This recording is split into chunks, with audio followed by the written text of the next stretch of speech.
Tentara Nasional Indonesia siap mempertahankan negara.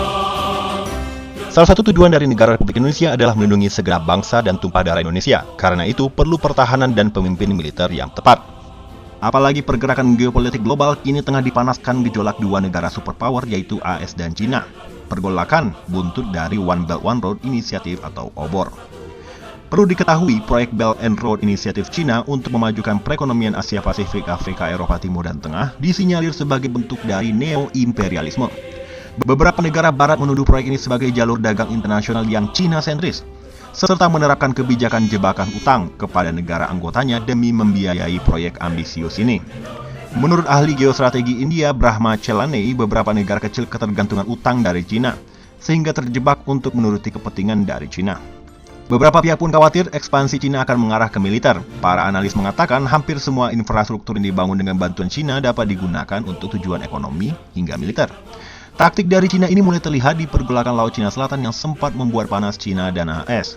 Secara berani, Cina mempertunjukkan kekuatan militernya di kawasan tersebut. Contohnya, saat Cina melanggar kedaulatan Indonesia di Laut Natuna Utara.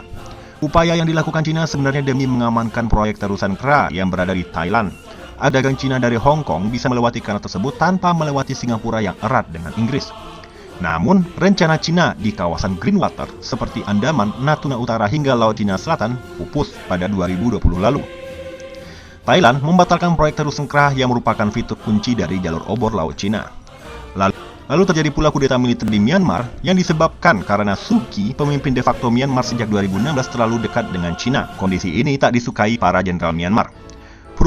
Peta geopolitik ini juga menjadi alasan mengapa Bakamla Laksdia TNI Aan Kurnia menegaskan situasi keamanan di Laut Natuna Utara aman terkendali. Pernyataan ini memastikan bahwa Indonesia tidak memiliki ancaman perbatasan di perairan Laut Asia Tenggara. Oleh karena rencana Cina gagal di Kra Kanal, mereka pun menjalankan plan B, yakni menggeser jalur laut obor Cina ke perairan antara Sulawesi dan Papua, melintasi Laut Banda dan Laut Arafuru, termasuk kawasan Blue Water, guna menembus perairan Samudra Hindia antara Indonesia dan Australia.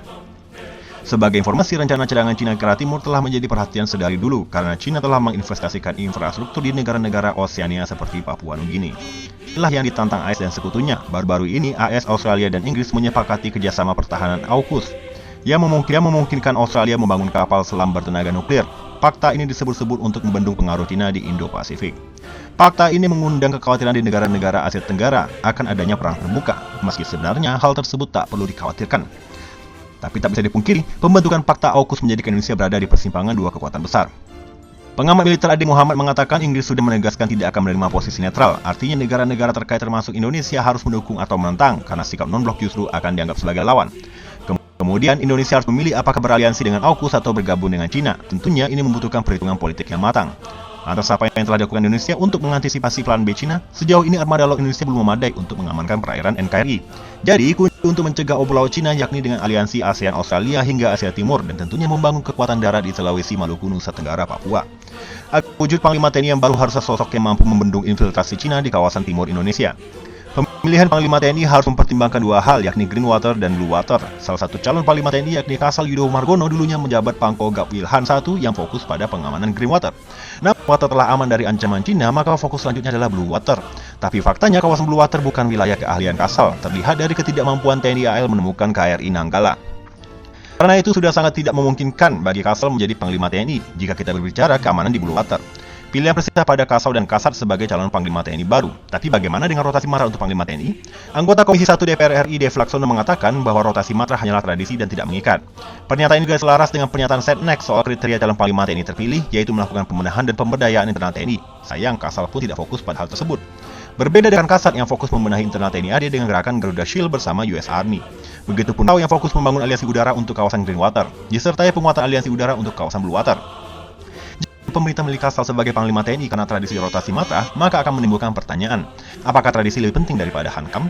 Atau jangan-jangan demikian agenda para boneka Cina di Indonesia memilih Panglima TNI dari matra laut yang lemah dalam war game di Blue Water untuk memuluskan plan B Cina? Apakah pemerintah akan memilih Panglima TNI yang di kawasan Blue Water tidak mampu menemukan dan mengangkat KRI Nanggala dan harus meminta bantuan Cina?